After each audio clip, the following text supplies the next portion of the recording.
Eu me chamo Cleonice, sou enfermeira da Vigilância Epidemiológica, tá? Trabalho na vigilância há mais ou menos uns 18 anos e estou com 30 anos de prefeitura, tá? Dentro da vigilância epidemiológica, a gente trabalha basicamente com a produção de dados epidemiológicos para definir, trabalhar ações dentro do município, né? E para isso a gente usa vários instrumentos, não só para produção de dados, mas para bloqueio de agravos, né, inusitados, doenças de grande alastramento. E para isso a gente precisa interromper os focos de transmissão. Então a gente precisa conhecer rapidamente todos os agravos de transmissão, de infecção, para poder bloquear, fazer alguma ação que interrompa isso. E produzir dados em outros aspectos para que o município consiga desenvolver ações efetivas para melhorar a saúde da nossa população, tá? Para isso a gente utiliza alguns instrumentos, tá? Em relação à investigação de agravos notificados, a gente tem uma lista, que depois no final eu apresento ela para vocês, uma lista de notificação obrigatória, tá? Que está em portaria a obrigatoriedade de todos os profissionais de saúde estarem notificando esses agravos. E cada um desses agravos, ele precisa chegar à vigilância com tempo hábil para que a gente possa realizar alguma ação para eliminar o foco, para interromper a transmissão. Então, não é só um setor que vai notificar aquele agravo no sistema para gerar um dado. Então, cada agravo existe uma ação que a vigilância executa para conseguir eliminar, diminuir e fortalecer a saúde na nossa região. Então, dentro das investigações dos agravos, nós temos um sistema que se chama SINAM, que é um sistema de investigação e notificação de agravos, direto com o Ministério da Saúde, tá? Que ele é alimentado diariamente com todas as doenças e agravos da população. A Ju colocou a dengue, um exemplo da dengue, comum da dengue. Nós temos aqui os hospitais, as clínicas, os pronto-atendimentos. E o que acontece? Se a notificação da dengue chega para nós com 3, 4, uma semana de atraso, toda a eliminação do foco, daquela visita técnica dos agentes e o bloqueio naquela região fica comprometido. Então, uma vez que a gente tinha um paciente contaminado naquela região, quanto mais demorada chega para nós essa notificação do conhecimento daquele caso naquela região, menos efetiva vai ser a ação do agente, maior a proliferação do vetor e de pessoas doentes naquela região. Tá? Então, para nós, a dengue ela é um problema bem grande em relação à questão dos agravos, das notificações chegarem até o nosso setor. Dentro do serviço público, dos hospitais, dos laboratórios, isso já está bem estabelecido, tá? O nosso problema maior ainda são consultórios e clínicas que demoram muito para entregar essas notificações no nosso setor. Depois a gente coloca para vocês no final também o fluxo quando acontece isso em clínicas menores que ainda não conhecem o nosso fluxo. Então, dentro desses agravos, em cada um deles a gente dispara uma ação, tá, para ser executada, que demanda não somente da vigilância epidemiológica, mas demanda da atenção primária, que a gente acaba buscando ajuda na atenção primária para buscar a família, buscar o foco, fazer esquema vacinal, bloqueio vacinal, dependendo do agravo. Uma suspeita, por exemplo, nós tivemos uma suspeita de sarampo ou rubéola, né? Mediante a suspeita, a gente sabe que um exame pelo LACEN demora até 30 dias para vir, né? Mas a suspeita tem lá uma doença crisantemática, a pessoa viajou, teve um contato importante, nós precisamos ir lá e fazer todo o bloqueio vacinal da família, verificar se aquela família toda, todos os contatos que ele teve, fez vacina, não fez vacina, quantas doses fez. Então, fazer um bloqueio tanto na escola, né, na creche, na família, então tem que disparar uma ação. Um exemplo, nós tivemos um caso de leptospirose essa semana, né, no hospital. Não é somente a gente informar o sistema do SINAM que existia um caso de leptospirose. Nós precisamos ir lá, visitar essa família, tentar determinar o foco de transmissão, né? Se aquele local tiver com sujo, com acúmulo de resíduo, nós temos que fazer limpar, dar tempo para aquilo ser recolhido do lote. Se não foi ali, foi num riacho, num córrego, a gente tem que ir fazer a inspeção, buscar, tentar descobrir de onde veio aquela transmissão para bloquear a transmissão. Tá? Isso em todos os agravos, em quase todos os agravos. Sabe que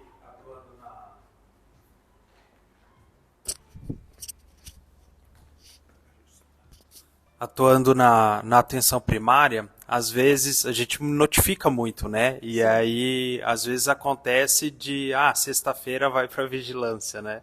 Às vezes tu faz uma notificação segunda, terça, e havia um e-mail, inclusive, para encaminhar, mas aquele e-mail sempre, no meu caso, sempre deu falha, né? Uhum. Às vezes, e penso da importância disso, às vezes um canal, né? Hoje todo mundo tem WhatsApp, por exemplo, né? Para você poder encaminhar já essa notificação. Claro que posteriormente ela vai impressa, né? Mas pelo menos para já ter aquele contato ali na hora. Às vezes na hora da consulta tu imprime a notificação. Eu deixo a abinha do SINAM, né? Porque do lá tem as doenças.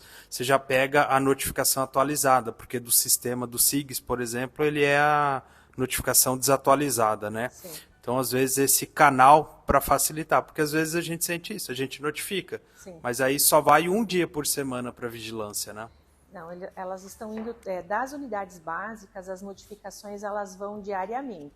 Tá? A gente criou um canal que é o e-mail da vigilância, porque a gente estava trabalhando com a questão do... O SIG é um programa próprio do município, tá? E dentro disso, quando você coloca lá o CID do agravo, que é um agravo de notificação obrigatório, ele gera uma notificação daquele agravo. Só que o que ele gera? Somente os dados pessoais, o tipo do agravo e os dados, nome, data de nascimento e endereço. Ele não gera a parte principal da notificação. E nós estávamos trabalhando para que o SIG colocasse toda, porque assim, cada notificação tem informações completamente diferentes, de início de sintomas, localidade, exame. Então, não adiantava eles ter um único esboço para todos. Eles tinham que ter todas as notificações tal qual é dentro do SINAM, com todas as informações. Então, nós estávamos trabalhando nisso, e aí veio uma informação do Ministério da Saúde que o SINAM vai passar a ser online. Então, hoje, os agravos que nós temos online são chikungunya e dengue, e o monkeypox. Fora disso, são todos dentro do SINAM, que é um sistema local. Mas o Ministério já está fazendo testes, então por isso que nós paramos com o SIG, porque isso implementava em custo para a Prefeitura numa nova licitação. Eles iam ter que implementar um custeio para poder botar tudo isso dentro do sistema, que é o TI dessa empresa contratada que precisava fazer. Tá? Mas a gente hoje tem um fluxograma dentro das unidades básicas de saúde em que um caso de dengue, de arboviroses, né, eles têm que encaminhar por e-mail as notificações diariamente. Somente o final de semana mesmo, que aí acaba encaminhando na segunda-feira. Tá? Então, dentro da investigação de agravos, então a gente trabalha com todos os agravos de notificação obrigatória, tá? E cada agravo ele dispara uma ação dentro da vigilância. E com a questão dos óbitos, todas as declarações de óbitos e declarações de nascidos vivos, elas têm um formulário específico de 3 vias, que eles são entregues pela vigilância, onde sai uma nota fiscal para cada estabelecimento que utiliza essas guias.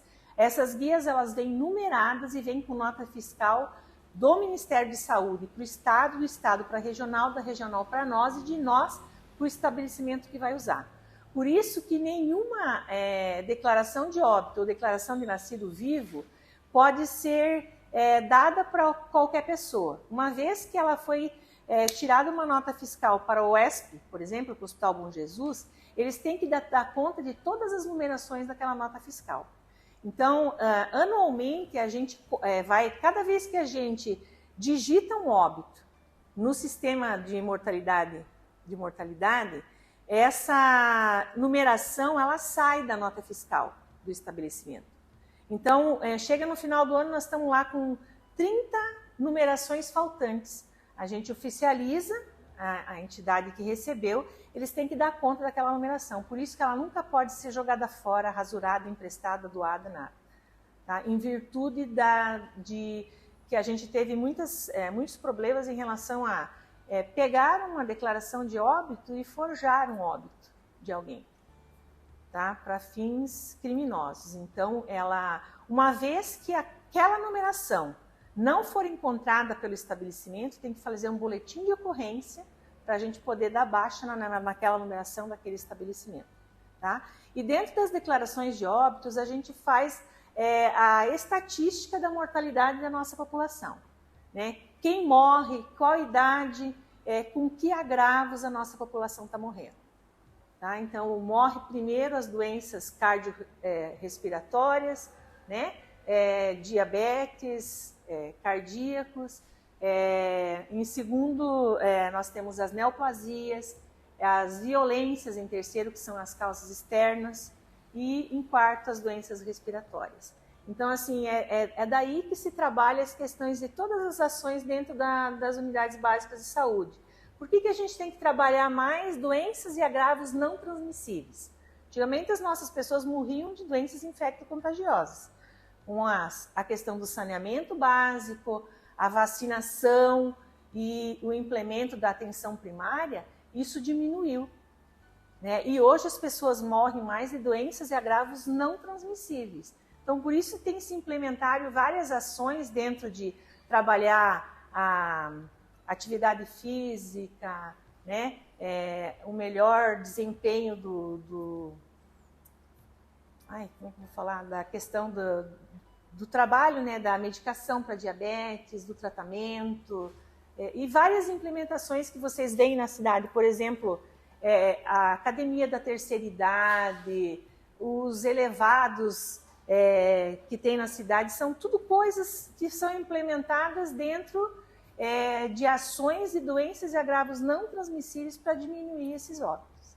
Né? E, claro, tirado vários outros aspectos dentro da declaração de óbito. E há um problema que a gente tem em relação à declaração de óbito, que seria a codificação de forma inadequada.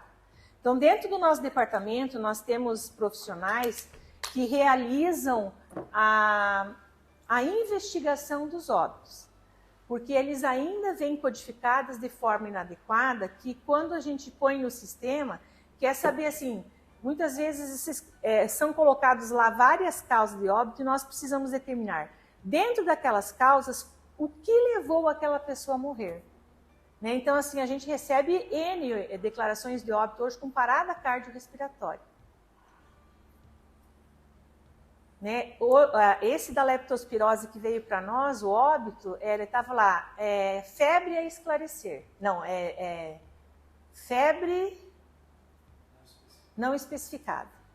Então, assim, nós não podemos digitar isso no sistema. Então, a gente precisa prontuário hospitalar, se a gente não consegue pelo prontuário família, visita familiar, a gente precisa buscar uma forma do que foi que aquela pessoa morreu. Então, assim, morre em casa, morte de causa indeterminada. Nós não podemos colocar assim.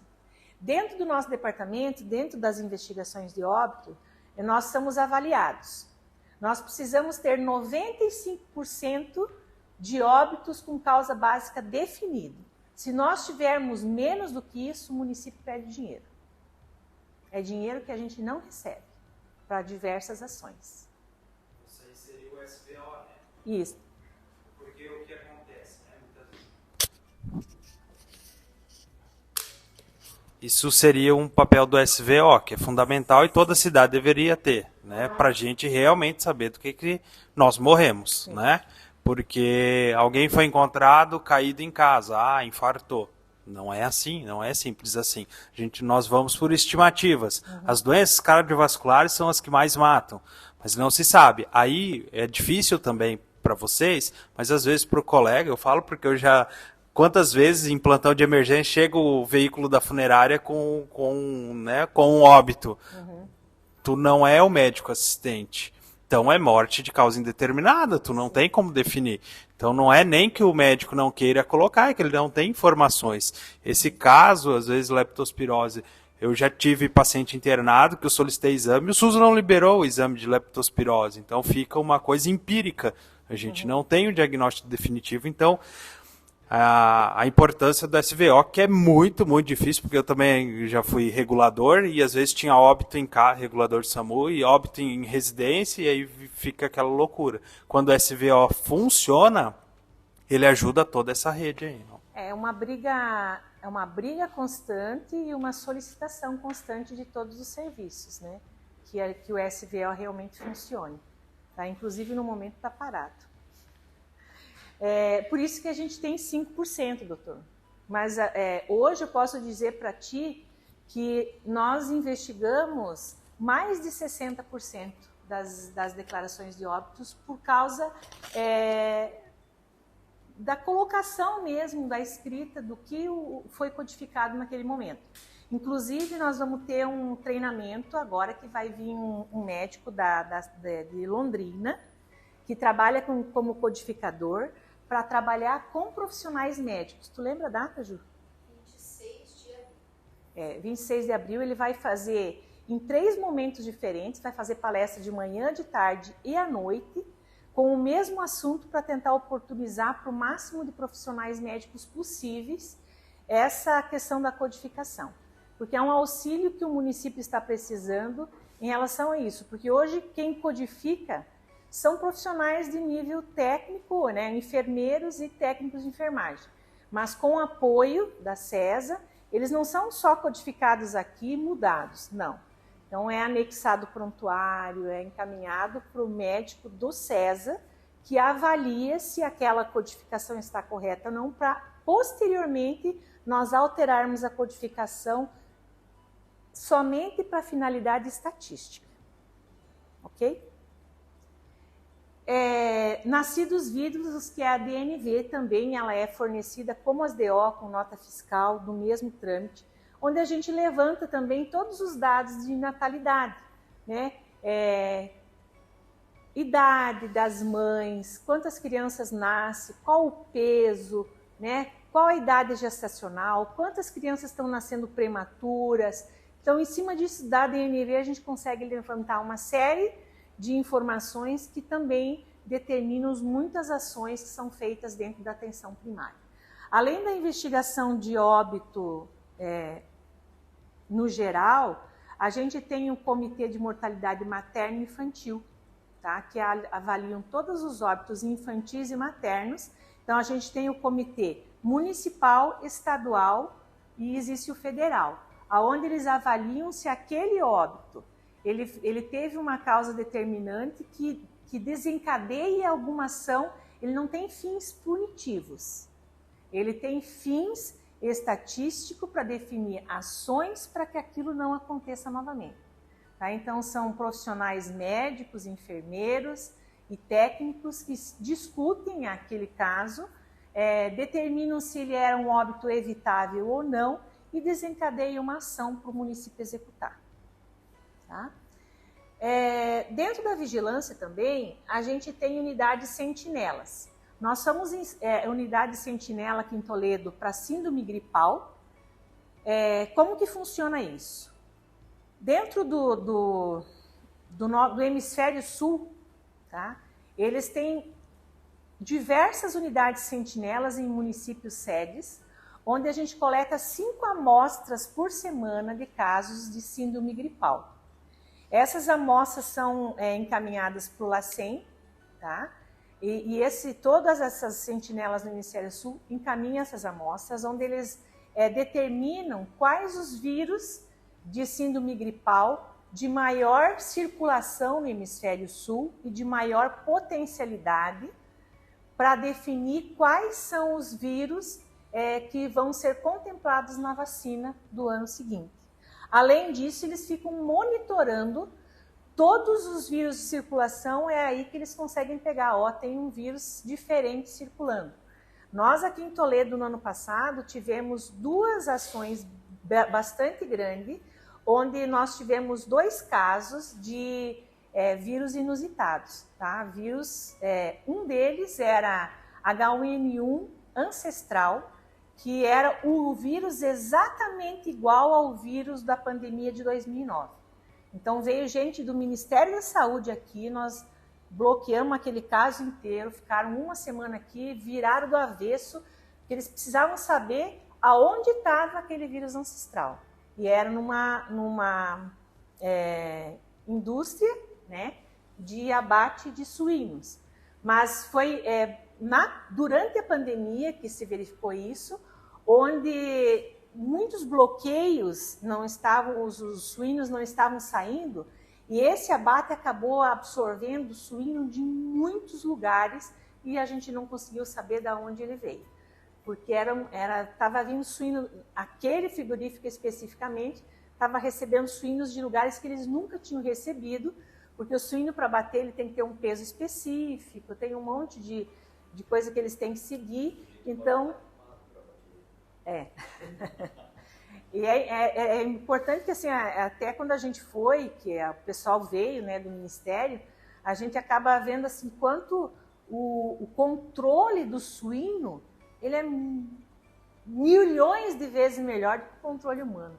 Porque para o porco lá, por exemplo, assim, hoje a gente não sabe por que a nossa gestante está abortando.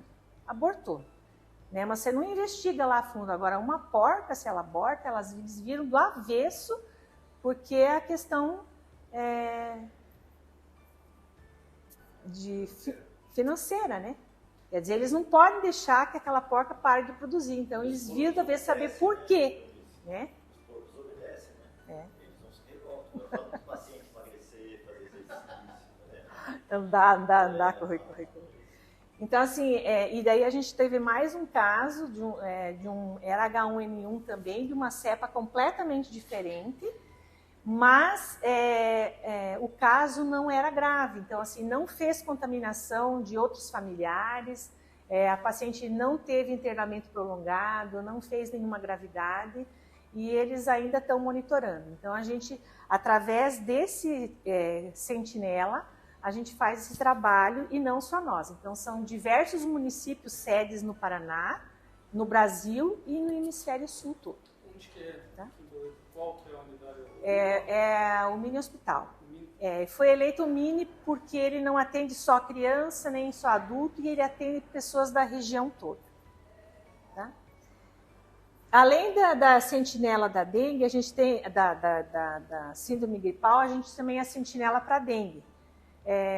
Porque assim, dentro da dengue a gente tem lá quais são os exames específicos. Nós temos um problema bastante sério em relação ao exame que é solicitado para dengue. NS1, pelo teste rápido, que é o imunocromatográfico, ele não é aceito para fechar um caso de dengue.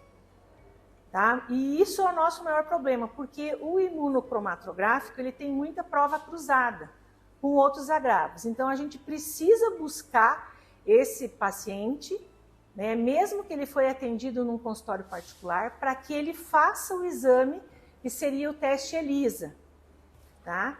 Para a gente confirmar os casos enquanto a gente não está em epidemia, para tentar buscar o máximo possível da realidade do diagnóstico dentro do nosso município. Tá? E isso, então, assim, a gente pede a colaboração de vocês. Dentro do nosso município, a gente tem laboratórios que fornecem o teste ELISA ou NS1 pelo método ELISA, que são exames mais específicos, né, que têm uma menor probabilidade da prova cruzada. Tá?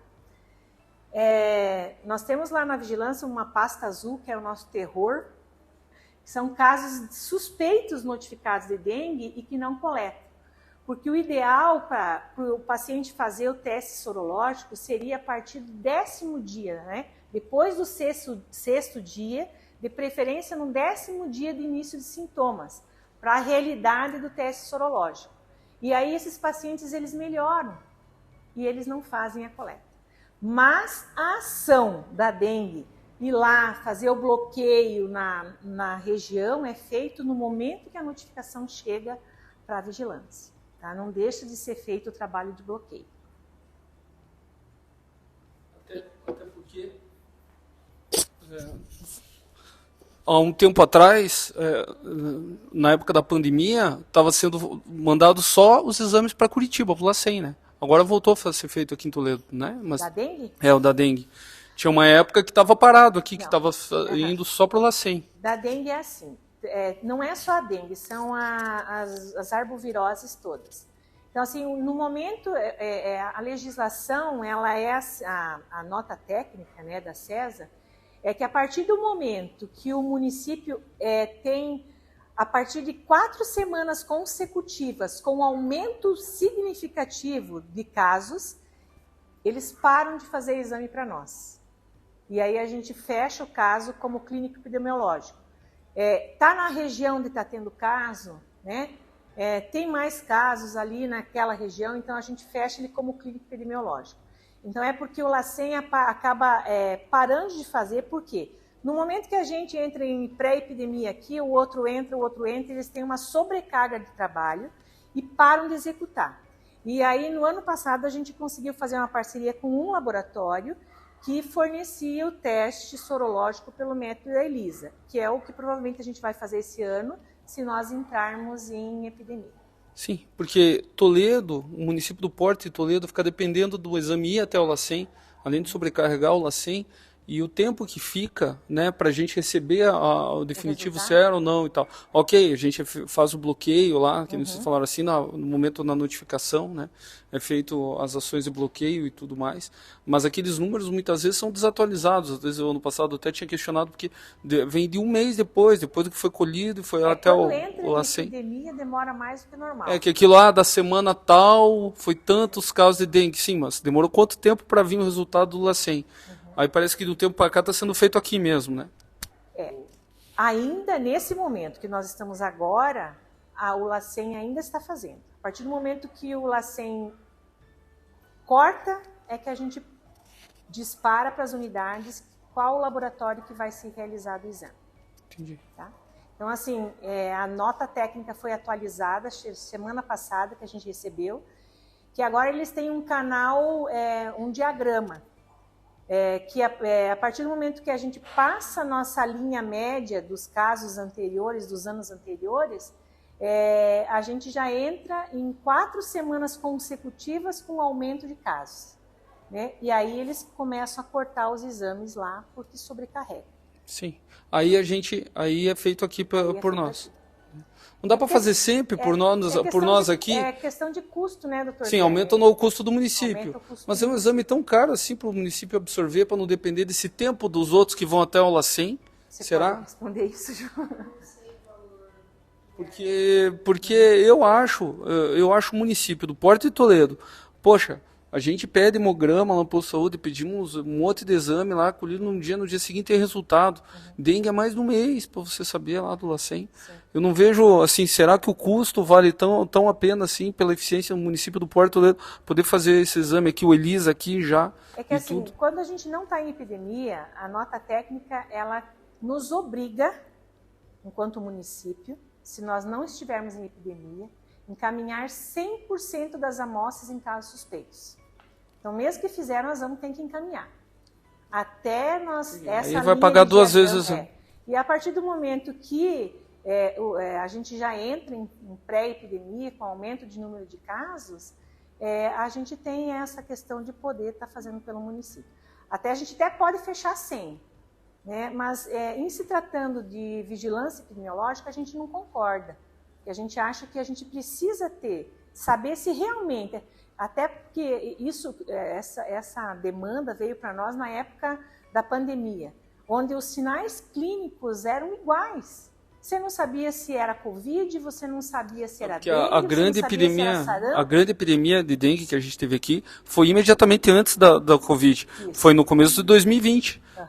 Que ali estava o caos ali antes, porque a gente estava vendo muita dengue. Acabou a dengue, veio o Covid, misturava a gente ali janeiro a maio ali de 2020 tá louco, no posto, todo os hemogramas vinham lá com leucopenia e tudo mais, era típico mesmo, não era nem feito, era feito só hemograma e fazia notificação mesmo. Né?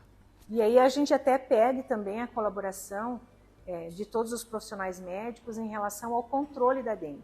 A gente nunca tinha tido óbito por dengue, né? E no ano de 2020 a gente teve 5 casos. E nós nunca tinha tido um óbito por dengue. Então, assim, a gente vê que está ficando mais grave, né? Os casos têm precisado de internamento. Esses foram lá em 2020, naquela epidemia. Uhum. E que eles estão agravando mais. É o que está acontecendo em Foz. Foz está com epidemia, eles estão com muitos casos, e os casos, a grande maioria, estão precisando de internamento. Inclusive, eles criaram um hospital provisório para internamento de pacientes com dengue, e isso nós fizemos também em 2020, porque nós não tínhamos mais onde pôr.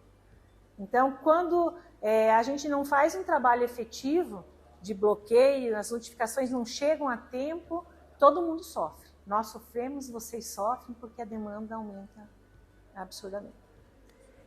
E nós também somos coleta sentinela de coqueluche. Tá? Então, crianças com tosse há mais de 10 dias, guincho, suspeita de coqueluche, a gente também é sentinela.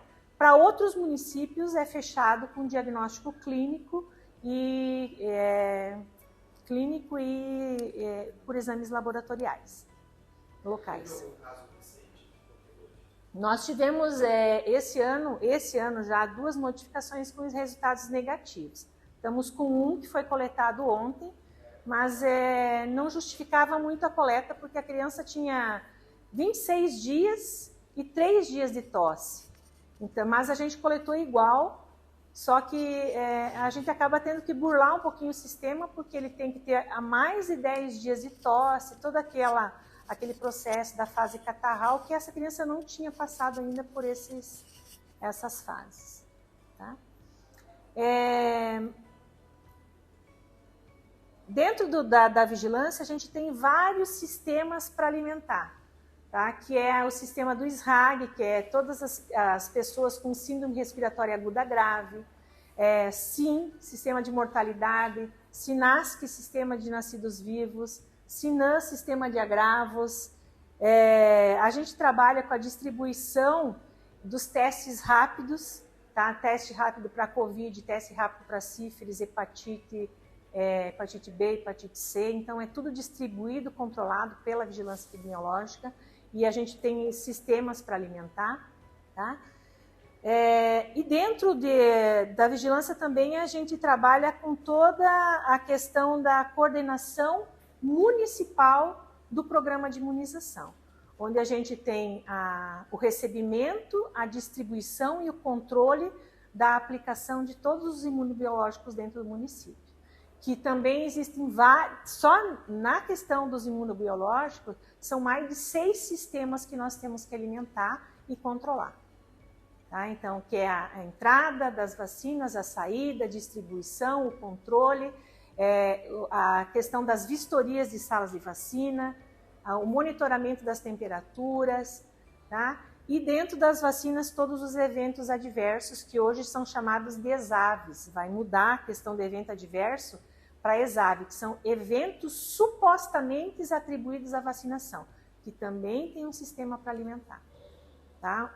Com a questão do Covid, que é uma vacina nova, todos os eventos que chegam até as unidades, eles são notificados, sendo eles leves, moderados ou graves. Mas para as vacinas do calendário básicos, os eventos esperados não têm necessidade de notificar, somente os graves, né, e os que têm internamento, que a gente precisa notificar, acompanhar, que essa questão do evento adverso, ele é encaminhado para o Programa Nacional de Vacinação, onde são médicos que avaliam se aquela criança vai manter o esquema vacinal pelo evento que ela apresentou ou se vai ser substituído por outras vacinas. Tá? Toda a questão do gerenciamento da rede de frios também é feito pela gente lá. Tá? E a gente acaba dando um suporte técnico, né, para todas as redes públicas e privadas com tudo que diz respeito à vigilância epidemiológica. Okay? É passar para baixo aqui, Ju? A lista de notificação obrigatória, tá? Portaria 204. Uma vez, 2 vezes por ano, a gente oficializa todos os estabelecimentos com a lista de notificação obrigatória para estar relembrando os profissionais e todas as notificações, tá? Aqui tem uma parte, depois tem mais uma, porque ela é bem extensa. Não tem necessidade de eu citar todas elas, né? Recentemente, então, entrou a SRAG por SARS-CoV, que nós não tínhamos, monkeypox e violência. Aí fala, por que violência está colocada aí em notificação e agravos compulsórios? Dentro da questão das violências, existem inúmeros canais que alimentam violências. E eles já tentaram diversas formas de levantar um número real das violências. E acabam pegando dados em todos esses lugares, que dá um número absurdo e que muitas vezes é a mesma violência. Então, eles colocaram dentro do canal do Sinan tamanha a fidedignidade desse sistema e dos dados que ele é capaz de gerar, que eles querem que todos os agentes que trabalham com violência usem o mesmo canal. Então, a gente tem um núcleo de prevenção de violência dentro do município, que é do Ministério da Saúde, que tem buscado fazer diversas ações com todos os departamentos possíveis. Trânsito, polícia, escola, conselho tutelar, tá? Para que eles usem essa notificação para a gente produzir um dado real de violência dentro do município, do estado ou a nível nacional. Ainda tem. A violência, essa ficha de violência, ela é a violência intrafamiliar, homofóbica, criança e idoso. Ela não tem finalidade do homem, adulto jovem, briga de bar, homicídio, porque isso tem uma outra linha de notificação. Tá? Aí é domiciliar. Aí entra. Aí é só o casal. Se ela for domiciliar, entra. Tá? Idoso, criança e a questão de... Agora é um nome bem comprido, né? LGBTQIA+, tudo. Entra tudo. Tá? E dentro do fluxo das notificações, então, a gente pede que toda clínica, todo profissional que tiver uma doença de agravo de notificação obrigatória, que coloque a notificação num envelope lacrado, tá? Encaminhe a vigilância, que é na rua JJ Muraro 1208, ou ligue para a gente, que o nosso motorista passa e retira essa notificação. Tá? Ela vem em envelope lacrado, quem mexe com essas notificações são enfermeiros, não são técnicos nem administrativos. Ela é sigilosa, tanto que o Sinan, até hoje ele não foi online e é um programa de acesso local pela questão do sigilo. Tá? Vocês podem solicitar dados da vigilância dos agravos sempre que vocês precisarem em qualquer coisa, menos nome. Nunca vão ter acesso a nome. A gente consegue ter acesso a nome porque muitas vezes a gente precisa buscar. Dentro do Sinan, tanto o Sinan como o Sim e Sinasc, por exemplo, Cascavel notificou um agravo. Como aconteceu semana passada, eles notificaram uma paralisia flácida aguda em uma pessoa menor de 15 anos, que é de investigação obrigatória. Para a gente ver se aquilo não tem nenhuma interferência da vacina, né, da poliomielite ou uma poliomielite mesmo. E a gente tem a obrigação de ter pelo menos 2 notificações por mês, e a gente não alcança isso porque esses dados não chegam para a gente. Cascavel notifica, por exemplo, um caso nosso. O sistema tem o que a gente chama de fluxo de retorno. Eles habilitam lá a ficha e ela vem para nós no nosso sistema. em qualquer lugar do Brasil. Tá? Então, assim, se nós temos uma pessoa que reside em Toledo, por algum motivo ela foi transferida para fora de Toledo, ou ela foi passear e foi atendida lá, e é um agravo de notificação obrigatória, ele vem para nós por fluxo de retorno. O óbito e o nascido também. Ele vai sempre voltar para o município de residência por esse fluxo de retorno. Tá?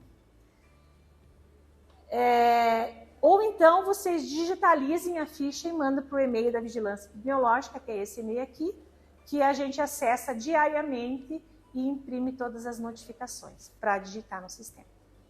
Tá? E a questão do Sinão online, ele está em testes, se eu não me engano, São Paulo está testando já, e possivelmente a gente vai ter o Sinão online, onde o próprio serviço vai poder notificar direto no sistema. Não sei se eu falei tudo, deixa eu ver aqui. Minha colinha. Acho que é isso. Também a gente faz um monitoramento semanal das diarreias, tá? Para verificar se não está acontecendo algum surto de diarreia no nosso município, e também a gente precisa pôr isso no sistema do Ministério. E para isso a gente busca dentro das unidades básicas de saúde todos os CIDs por diarreia e faz um levantamento de aonde elas estão acontecendo. Né? Se existem os casos numa localidade específica, a gente precisa estar lá buscando ver o que está acontecendo. Para isso é monitorado a água do nosso município, tá? Que eu não sei se tu vai falar.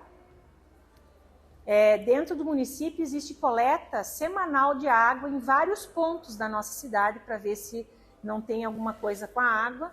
Se não for com a água, a gente precisa ir lá buscar o que é aquilo.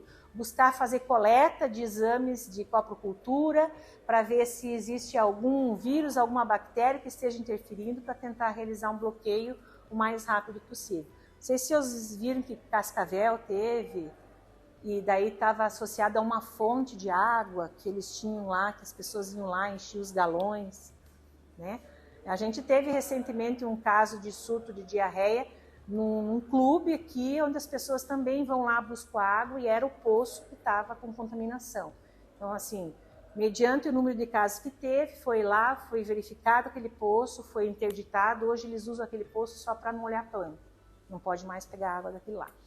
Então, os poços artesianos também são controlados por esse controle, coleta constante e análise de água desses locais. Além do controle das diarreias, a gente faz o controle das doenças exantemáticas. Então, toda semana a gente tem que digitar no sistema se nós tivemos doenças exantemáticas naquela semana. Além das doenças exantemáticas, as PFDs, que são paralisias flácidas agudas, que nós também temos que informar toda semana. Acho que eu falei tudo. Não sei se alguém quer perguntar mais alguma coisa.